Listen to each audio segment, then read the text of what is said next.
வணக்கம் நண்பர்களே, நான் உங்க கிச்சா பேசுறேன். ஜாதி மத பாகுபாடு இல்லாமல் அன்பால் அரவணைத்த மகாபெரியவாளை கண்டவர்கள் வியப்பில் ஆழ்ந்தனர். ஒரு சுவாரஸ்யமான சம்பவம், அன்புக்கு ஏறு பாகுபாடு. அந்த சம்பவம் பத்தினதுதான் இந்த பதிவு. அந்த சம்பவம் பத்தி மேலும் நம்ம தெரிஞ்சுக்கிறதுக்கு முன்னால நம்ம சேனலை இது வரைக்கும் சப்ஸ்கிரைப் பண்ணாதவங்க கண்டிப்பா பெல் ஐக்கான் கிளிக் பண்ணுங்க, சப்ஸ்கிரைப் பண்ணுங்க. காஞ்சி மகாபெரியவாளை தரிசிக்க 1989 வருடம் ஜூலை 1 மடத்தில் மனைவி மகளுடன் ஒரு தம்பதியர் காத்து கொண்டிருந்தனர். அன்று ஒரு முஸ்லிம் அன்பர் பார்வையற்ற தன் மகன் தஸ்தகீருடன் வந்திருந்தார். அந்த இளைஞரின் கையில் வயலின் இருந்தது.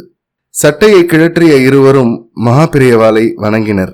முஸ்லிம் அன்பர் மகாபெரியவாளிடம் தன் மகன் இசை போட்டியில் கலந்து கொள்ளப் போவதாகவும் அதற்கு ஆசி அளிக்கும்படியும் வேண்டினார்.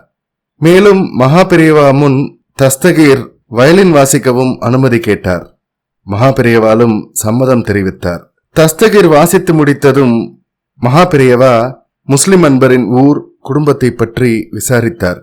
தனக்கு 2 மகன்கள் இருப்பதாகவும் 1 மகள் இருப்பதாகவும் தெரிவித்தார். சீடர்களிடம் 2 வேட்டி எடுத்து வரச் சொன்ன மகாபெரியவா கையால் தொட்டு ஆசியளித்து அதை அந்த முஸ்லிம் அன்பரிடம் கொடுக்க சொன்னார்.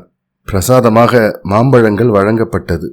அதன் பின் வயலின் கற்றுத்தந்த குருநாதர் குறித்து கேட்டார். தனது வயலினை தொட்டு ஆசியளிக்கும்படி மகாபெரியவாளிடம் தஸ்தகீர் வேண்ட மகாபெரியவாளும் தொட்டு கொடுத்தார். பிறகு மகாபெரியவாளுக்கு நமஸ்காரம் செய்துவிட்டு அந்த முஸ்லிம் அன்பர்கள் புறப்பட்டனர். ஜாதி மத பாகுபாடு இல்லாமல் அன்பால் அரவணைத்த மகாபெரியவாளை கண்டவர்கள் வியப்பில் ஆழ்ந்தனர். ஜெய ஜெய சங்கர ஹர ஹர சங்கர. இந்த பதிவு உங்களுக்கு பிடிச்சிருந்தா லைக் பண்ணுங்க, ஷேர் பண்ணுங்க, கமெண்ட் பண்ணுங்க. மறக்காம பெல் ஐகான் கிளிக் பண்ணுங்க, சப்ஸ்கிரைப் பண்ணுங்க. நன்றி நண்பர்களே.